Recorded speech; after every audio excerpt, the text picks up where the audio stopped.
Welcome to the case study on the U.S. federal government data breach. For this case study, we'll be reviewing and analyzing how it happened, what happened, who was the target, who eventually became the victim. Then we would now look at the methodology, then the tools that was used in the course of the attack, and we should be able to learn something from this attack, which we'll be looking at. So let's start with knowing who the target of this attack is. So the target of this attack was the United States government. So how about knowing the United States government, who they are? The United States government, we already know that they are among the superpower countries that have a high level of influence on other countries, and also can uh, carry out systematic decisions. So they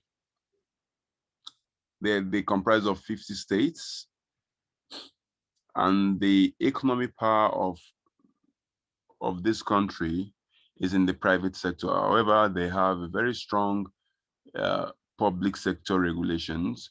So now, talking about cybersecurity, why would a superpower country like the United States be a target, considering their cybersecurity budget? Now, let's take a look at their budgets. Now, the US generally, between 2017 and 2021, their cybersecurity budget has been on the rise. Now, in 2017, their budget was around 13.2 billion. In approximately, in 2018, their budget was 15 billion. In 2019, their budget was around about 17 billion. In 2020, their budget was 18.8 billion. And same goes to 2021 that we are. They sustained the budget at 18.8 billion. So looking at this budget from 2017 to 2021, you realize that they've been uh on the increase. The budget has been on the increase. So the budget, one of the reasons why this budget has been, the United States government put emphasis on increasing the cybersecurity budget, is because they are implementing the U.S. national cybersecurity strategy. So that's one of the reasons why the budget has been on the increase, because it will require implementing the cybersecurity strategy. We require funding, and that's what's reflecting in the budget. So now, talking about the 2021 budget now, the US, the cybersecurity has about, the cybersecurity subsector has about 2.5% of the total US national budget in 2021. Now, among this 2.5%, Department of Defense, Department of Homeland Security, and Department of Justice, they tend to have, they're the top three department that holds majority of this 2.5%. Topmost being the Department of Defense, then the Department of Homeland Security, followed by the Department of Justice. Now, United States government being the target of this attack, is this the first time that United States government is becoming a target, or has become a target? No, this is not the first time. The U.S. Office of Personnel Management experienced cyber attack previously. Now, even in 2016, the U.S.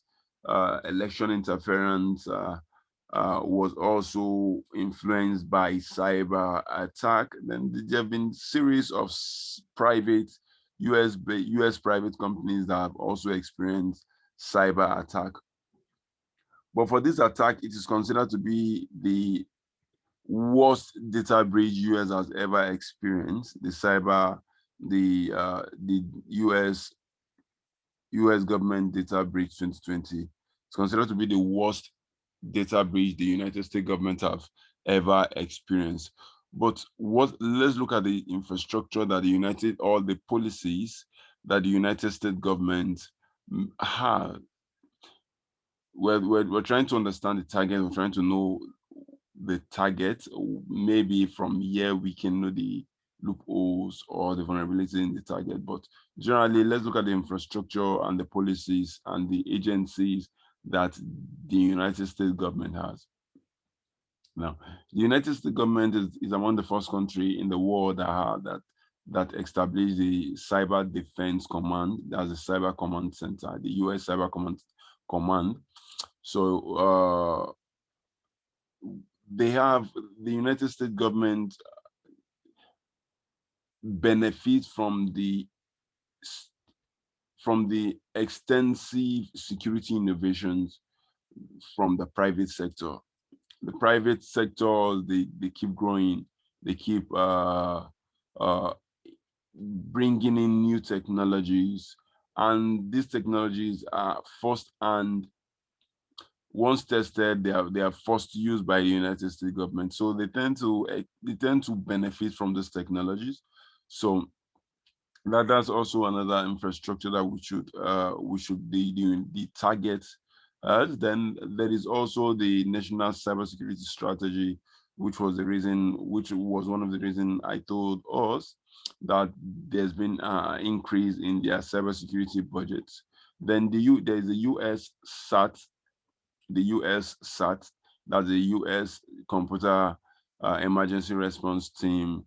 They are always the first point of call in the case of cyber attacks. They tend to carry out extensive analysis during and after an attack. They give out different warnings. They analyze malwares and give out different warnings regarding certain malwares, how it operates and all that.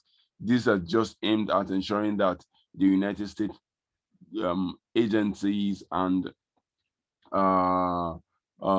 organizations generally, they are in the know of the situations as it regards to cyber attacks. Then there is also the FBI cyber crime unit that is aimed at investigating cyber crime related issues.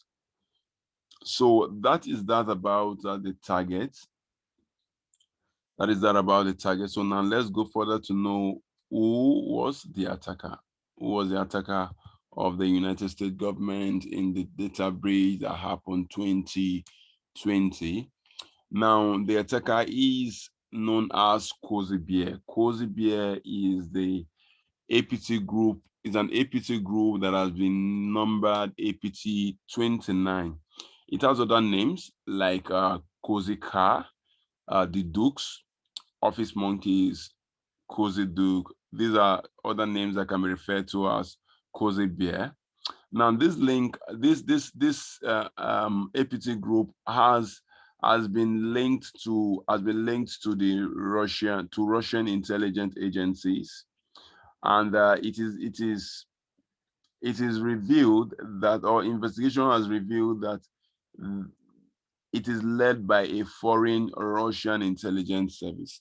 So that means they have strong link with the Russian Federation. They have strong link with the Russian Federation. So now these guys, have they been involved in series of attacks before? Is this their first attack? No, this is not their first attack. They were part of the group, or the group that attacked the DNC, that's the Democratic National Committee 2016. That's during the US general election interference. Yeah, US general election interference. So for those of us who probably don't know, the DNC email servers and every other, some of the servers and information and data the servers was hacked and data were breached as a result of the hack. Then the Norway government 2017 attack has also been linked to these guys, the APT Group 29, which is the Cozy Bear.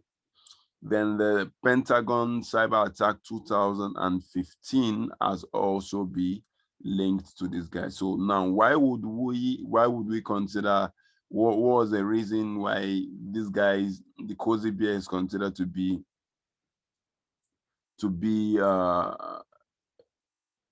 the suspect of the attack? Now, the reason is because the malware that was used in the course of this attack, it has good similarities with the Kazoo malware. The Kazoo malware is a malware that was created by Tola. Tola is a group that has been linked to the Russian security service since 2008. So if Russian security service has link with Tola, and Tola created the Koza malware, and the Koza malware resembles the malware that was used during this US government data breach 2020 attack, then there is a strong connection between the Russian government and the Koza, and there is a strong connection between the Koza group, the Cozy Bear, and the Russian government. So that is that about the target. So let's move forward to know the type of attack. Now, because the target has a strong link with the Russian security or in an intelligence services, it is therefore would not be out of place if the attack is considered to be a state-sponsored attack, because it involves it has affiliations with Russian Federation. Then beyond that, the attack generally had extensive data breach. It had a level of hacking activity or hacking technicalities. Then it involved social engineering. It involved social engineering attack.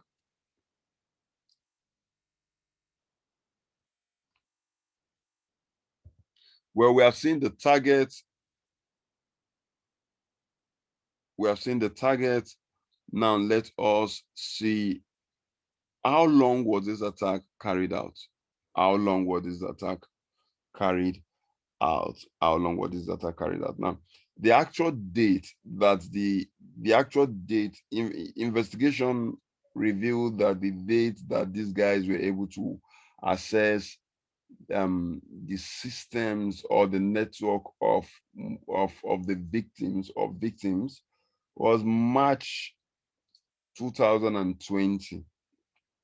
Now the date that it was detected, the date it was made public, was December 2020. So between March and December, the victim has been inside the attacker has been inside the victim's network for 8 months.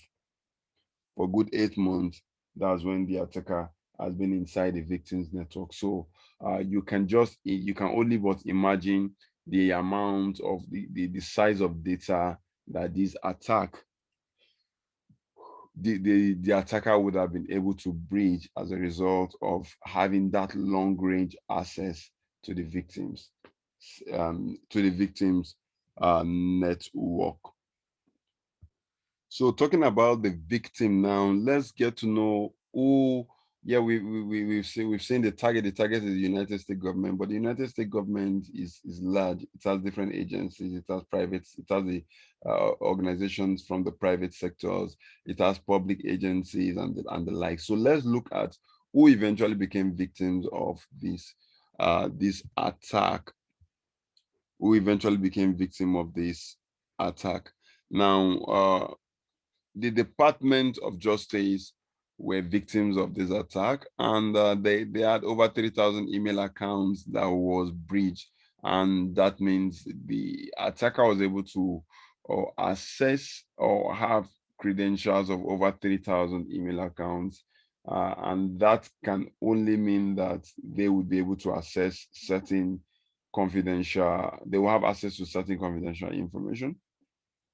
Then the administrative office of the United States courts was also breached, and that gave the attacker access to court documents. Then at least one agency in this department were also breached. At least one agency from this department were also breached. The United States Department of Agriculture, the United States Department of Commerce, the United States Department of Defense, the United States Department of Energy, the United States Department of Health and Human Services, the United States Department of Homeland Security, the United States Department of Labor, the United States Department of States, and the United States Department of Treasury. Now, at least one agency under this department was fell victim of the attack. Now, it is not only the United States federal government that were victims of the attack. Some states in the US also fell victims, like the Pima County in Arizona and the California Department of State of Hospitals, the Kent State University in Ohio, then Austin City were also some of the states that fell victim to this attack. Now, it is not only the government or the public sector that were victim of this attack.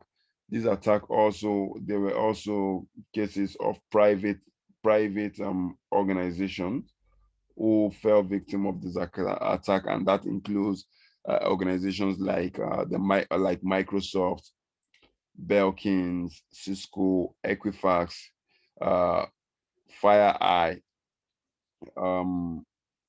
Qualt, SolarWinds, Palo Alto Network. These are some of the organizations that fell victim to this attack. Now, let's understand that in as much as the target was the United States, there were also victims that they were also victims of this attack who are not who are not from the United States, organizations who fell victim to this attack, but they are not from the States. So, and the organizations in Europe, the organizations in Asia, and some organizations in Africa that also fell victim to this attack. So the target may be United States, but generally there were victims worldwide. So that is that about the victims of this attack. So now let's look at the motive.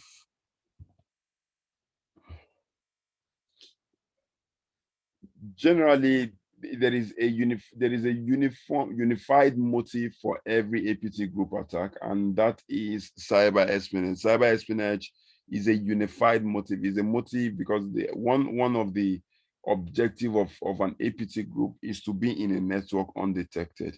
Now, is to remain undetected in a network. Once they're able to attack a network or attack an organization, they remain in the organization's network without being detected. That's one of the objective of an APT group.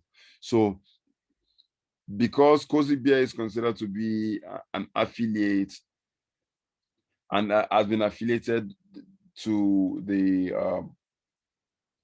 Russian Federation, there is every tendency and every possibility that the motive for this attack was cyber espionage. One of the motives of the attack was cyber espionage.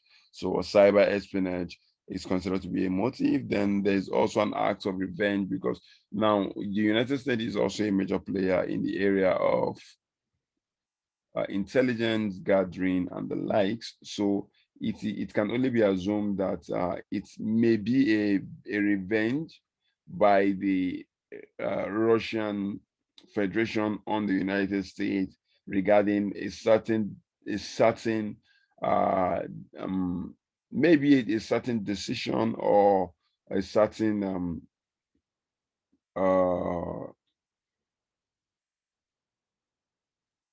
action that United States may have taken in the past that have made that may have affected the Russian Federation. So it can be for vengeance. So it can be for vengeance. So they are trying to carry out a revenge action.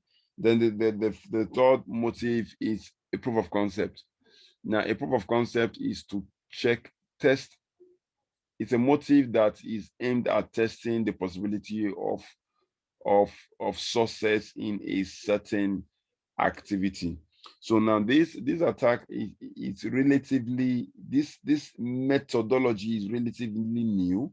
The SUNBUS, the malware that was used is relatively new. In fact, it was given a name after the attack, so that means it's obviously relative. It's obviously new. So, but notwithstanding, it can be a proof. They're trying to, maybe the APT group were trying to test run the possibility of carrying out that kind of attack. Is it possible? Yes, it's possible. From the indication, from what the attack has been able to reveal, yes, they've been able to carry out the attack successfully. And the very, very strong um, uh, attacks on third-party applications or third-party integration it can also be considered to be a proof of concept. So it's considered to be one of the reasons why this attack happened. So that's the motive behind the attack.